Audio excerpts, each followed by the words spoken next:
नमस्कार। आज हम चर्चा करेंगे सूर्य ग्रह के संचार के बारे में।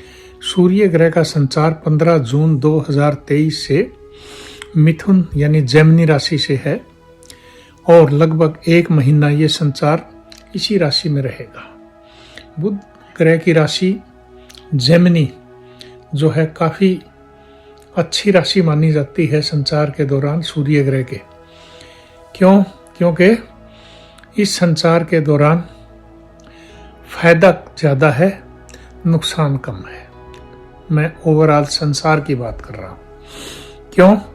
क्योंकि न तो इसके सामने धनु राशि है, वहाँ पे कोई मेलिफिक ग्रह है, और न ही सैटर्न का कोई एस्पेक्ट यहाँ है, सिर्फ एक केतु ग्रह का एस्पेक्ट यहाँ है।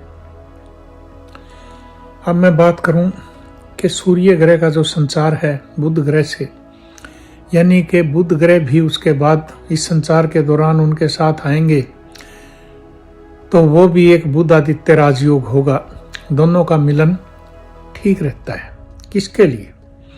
अगर आपकी कोई नौकरी है, नौकरी में प्रमोशन है, या आपका कोई कर्म स्थान है जहां आप परेशान हुए बैठे हैं, कर्म स्थान पे आपका काम नहीं बन रहे हैं, तो ऐसे में आपको सूर्य देव जो है फायदा करेंगे। और अगर आपकी कुंडली में भी सही बैठे हैं तो, और संचार के दौरान भी अगर सही जगह से संचार है तो। अन्यथा अगर मान लीजिए कि संचार सही जगह से नहीं है और कुंडली में भी सूर्य देव सही नहीं बैठे हैं, तो आप किसी अच्छे विशेषज्ञ से, एस्ट्रोलॉजर से अपनी कुंडली दिखवा के और रेमेडीज करवा सकते हैं। तो इसमें इस संचार के दौरान कि सूर्य देव जो कि ब्रह्मांड के राजा हैं, किंग है, और जोडियाक के ब्रह्मांड के 9 ग्रह के भी राजा हैं, और उसमें सूर्य को राजा की उपाधि दी गई है। और अगर हम घर गृहस्थी में बात करेंगे तो सूर्य देव को पिता का दर्जा दिया गया है। अगर हम कार्यालय वर्क प्लेस की बात करेंगे तो हमारे सुपीरियर या सुप्रीमो का दर्जा दिया गया है सूर्य देव को। यानी कि इनकी रिस्पेक्ट से हमें सूर्य देव फायदा देते हैं। चलिए अब मैं बता दूं कि सूर्य देव जो कि आपके कहाँ फायदा करेंगे।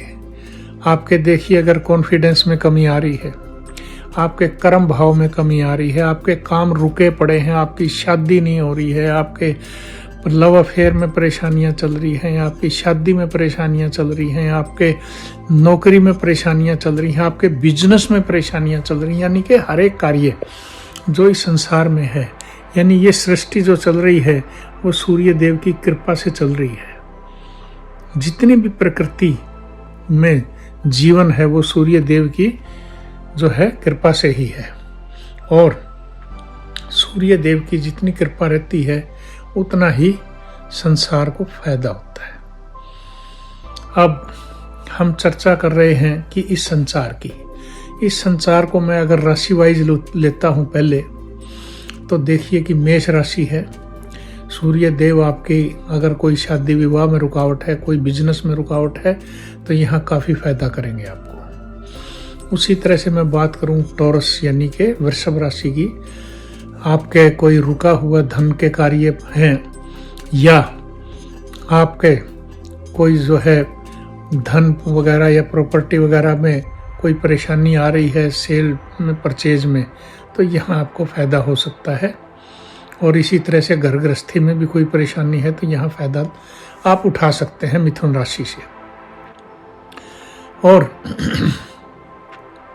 अब मिथुन राशि से ही सूर्य देव का संचार है, बुध की राशि है, और सूर्य देव जो कि अपनी राशि से भी 11वें भाव में है, यानी कि मिथुन राशि वाले जातक जो है आपका कॉन्फिडेंस में काफ़ी इम्प्रूवमेंट आएगी, आपके शादी विवाह की रुकावट भी दूर होगी। और बात करूं मैं कर्क राशि की, कर्क राशि के जातकों के सूर्य देव 12वें स्थान से गुजरेंगे, तो आपके लिए थोड़ा सा समय कठिनाई का ज़रूर है, मगर अगर आप विदेश वगैरह जाना चाहते हैं, वहाँ सूर्य देव आपको ज़रूर मदद करेंगे।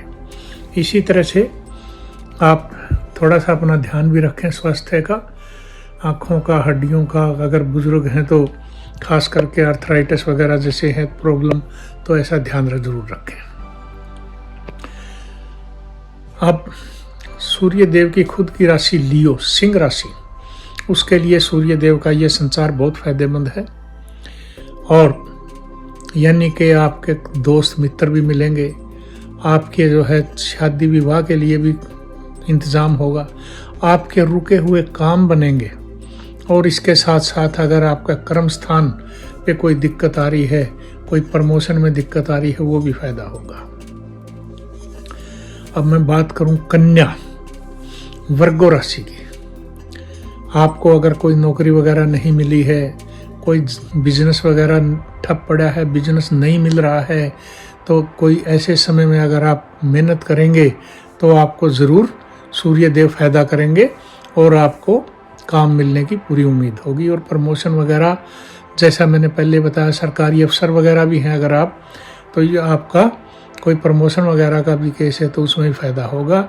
और अगर आप ऐसे समय में यानी कि रिटायरमेंट के नज़दीक हैं, तो कोई बिजनेस वगैरह देख रहे हैं, तो वहाँ भी आपको फायदा करेंगे। अब मैं बात करता हूँ तुला राशि की। जितनी लंबी यात्रा से फ़ायदा उठा सकते हैं विदेश जाने के लिए, उतना ही आपको ज़्यादा फायदा होगा। आपके फादर के लिए भी समय अच्छा है। और भाग्य स्थान से सूर्य देव का जो संचार है वो आपको अच्छा फायदा दे देगा। चलिए अब मैं बात करता हूँ वृश्चिक स्कॉर्पियो राशि की। तो सूर्य देव आपके अष्टम भाव से गुजर रहे हैं। थोड़ा सा पैसे के लेन देन में ध्यान रखें। कर्म स्थान पे भी नौकरी पेशा है तो अपने सही मेहनत से करेंगे तो ठीक रहेंगे। और स्वास्थ्य का भी जरूर ध्यान रखेंगे तो फायदे में रहेंगे। बात करता हूं मैं धनु राशि की। आपकी शादी विवाह की रुकावट दूर होगी।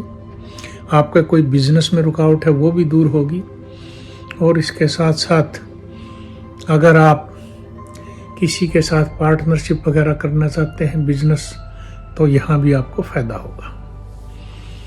मकर राशि के जातक दुश्मनों पे हावी होंगे। कोई कर्जा वगैरह है तो उसका भी मुक्ति का समय है।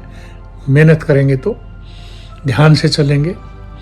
और कोई बीमारी वगैरह है तो उससे भी पीछा छुड़ाने की कोशिश करेंगे सूर्य देव आपको इस संचार के दौरान। इसी तरह से कुंभ राशि, आपके कहीं लव अफेयर वगैरह है, शादी विवाह के लिए बात है, तो आप कोशिश करें।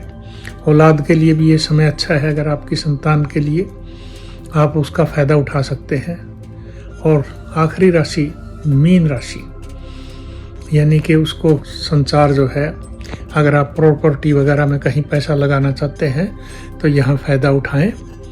और इसी तरह से आप कोई नौकरी वगैरह में भी अगर जाना चाहते हैं, सरकारी या दूसरी, तो यहाँ फ़ायदा उठाया जा सकता है। चलिए, ये बात थी सूर्य देव की राशियों के बारे में। अब क्योंकि मौसम के हिसाब से या वैसे भी जैसे वातावरण चेंज होता रहता है, मौसम चेंज होते रहते हैं, कहीं गर्मी है, कहीं सर्दी है, कहीं बरसात है संसार में, तो उसी हिसाब से मेडिकल के हिसाब से भी मैं बताऊं तो सूर्य देव आप जो है आँखों के कारक हैं और साथ में हड्डियों के कारक हैं। उसी तरह से आपकी और भी जितना सिस्टम है शरीर का, उसको सुचारू रूप से चलाने के कारक हैं। तो आप सूर्य देव को जितना मजबूत रखेंगे कुंडली के हिसाब से, उतना ही सूर्य देव आपको फायदा करेंगे। मजबूत कैसे रखा जाए? तांबे का बर्तन, मेटल जो है तांबा है सूर्य देव का, उगते हुए सूर्य को जल देंगे, बहुत अच्छा है। और इसी तरह से अगर कुंडली में सूर्य कहीं खराब है तो आप ज़रूर थोड़ा बहुत अपने हाथ से श्रद्धा पूर्वक दान जो करेंगे, एनर्जी जितना भी आप, आटे का दान है, रोटी का दान है, चावल का दान है, जो भी खाने पीने की चीज़ें हैं उनका दान है, गुड़ का दान है, शक्कर का दान है, चीनी का दान है, यानी कि जो कर सकते हैं आप। किसको? नीडीज को। धर्म स्थान पे जहां भी आप करेंगे आपको फायदा ही होगा, चाहे वो पशु पक्षियों को हो, चाहे किसी गरीब को हो या नीडीज को हो, और कि जिसकी भी आप मदद करेंगे आप फायदा उठा सकते हैं। तो ये बातें थी सूर्य देव के संचार के बारे में। और आप इसके बारे में कोई भी सवाल करना चाहते हैं तो मेरा मोबाइल नंबर आप नोट कर सकते हैं, 9872044466, और इस पे आप मेरे से कोई भी सवाल जवाब भी कर सकते हैं और बात कर सकते हैं। और आप इस चैनल को देखें, इसको सब्सक्राइब ज़रूर करें और साथ में लाइक करें, और ताकि आगे भी जो चैनल आए आप उनसे सीधे संपर्क में रहें। इसी के साथ मैं यहाँ समाप्त करता हूँ। नमस्कार, धन्यवाद। तो दोस्तों, कैसा लगा आपको हमारा ये वीडियो? हमारे कमेंट बॉक्स में ज़रूर लिखें, और इसी तरह की और अधिक जानकारियों से जुड़े रहने के लिए हमारे चैनल को सब्सक्राइब करें और लेटेस्ट अपडेट के लिए बेल आइकन को ज़रूर दबाएं।